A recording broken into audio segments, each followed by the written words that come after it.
Hello and welcome to the day ahead. It is Monday, March the 9th. I'm Andrew Gagan. Well, the local market is set to plunge at the open with airstrikes futures down almost 1%. This follows a weekend of more intense American and Israeli airstrikes on Iran, while Iran has continued to retaliate, targeting Gulf states.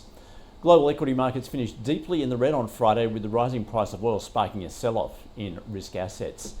In the US, unexpected job losses last month increased hopes that the Federal Reserve will cut interest rates, but they appear to only add to investor concerns. The Dow posting its steepest weekly loss since April last year, while the S&P 500 had its worst week since October, and the Nasdaq also fell heavily. And the SIBO Volatility Index jumping to its highest close in 4 years. Well, the S&P 500 Banks Index fell 2%. BlackRock coming under further selling pressure on its decision to limit withdrawals from a major private credit fund, and lender Western Alliance fell after suing Jefferies for not making a payment for loans tied to bankrupt auto parts supplier First Brands Group. Travel stocks, they sagged as fuel costs jumped, and shares in chip company Marvel surged after forecasting fiscal 2028 revenue above estimates. And GoPro tumbled amid falling camera sales. Well, energy infrastructure is now being targeted in the Middle East war, with Israel striking oil storage facilities in the Iranian capital, while Iran has struck a desalination plant in Bahrain. And President Trump said he's considering deploying special forces on the ground in Iran to seize its uranium. Meanwhile, Israel has expanded its military campaign in Lebanon, which has reportedly killed at least 400 people. And Iran has indicated that it's chosen Ayatollah Ali Khamenei's son as his successor. In the US, labour market conditions have deteriorated, with the unemployment rate increasing to 4.4% last month, while non-farm payrolls unexpectedly decreased by 92,000 jobs. The data presents a dilemma for the Fed, with Mebane Oster-Goolsbee saying the jobs report was a tough miss, but called recent inflation data disturbingly high.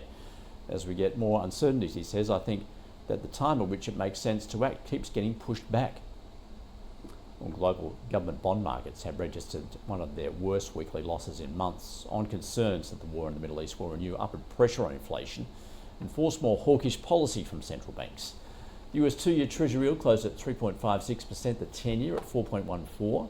Australian 3-year government bond yields are at 4.45%, the 10-year closing at 4.89%. The US dollar index closed down around 1/3% on Friday. The Aussie currently at 69.9 US cents. Well, US crude futures surged on Friday as disruptions to global oil supplies intensified because of the expanding US-Israeli war with Iran. Qatar's energy minister has said he expects all Gulf energy producers to shut down exports within weeks, which he said could push oil to above $150 a barrel. Brent crude futures settled at just over $92 a barrel, Brent climbing 27% since the start of the conflict, the biggest weekly gain since the COVID pandemic of 2020. And gold edged up on Friday on safe haven demand. Spot gold currently at $5,170 an ounce. Copper was little changed, while iron ore is up slightly, 104 US a tonne, and Bitcoin has fallen back to around 67,000 US dollars. Well, ahead this week locally, tomorrow we get the NAB Business Survey for February, along with Westpac's Consumer Confidence Survey. Overseas, China's consumer and producer prices are revealed today. Japan's growth figures are released tomorrow. Wednesday sees US inflation data. Friday, US and UK GDP growth figures, as well as US job openings and PCE inflation.